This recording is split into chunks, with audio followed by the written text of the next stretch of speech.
বিসমিল্লাহির রহমানির রহিম। প্রিয় লাকসাম মনোরগঞ্জবাসী, আসসালামু আলাইকুম। আমি আপনাদের প্রিয় নেতা মরহুম কর্নেল এম আমর আজিমের মেয়ে সামিরা আজিম দোলা বলছি। আপনারা নেতাকর্মী এবং জনগণ আমার বাবার সাথে ছিলেন, এখন আমার সাথে আছেন।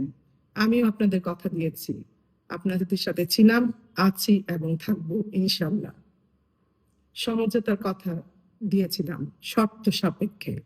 শর্ত ছিল আমার নেতাকর্মীদেরকে মূল্যায়ন করা হবে। শর্ত যদি মানা না হয় সেখানে সমঝোতার প্রশ্নই ওঠে না। আপনারা হতাশ হবেন না।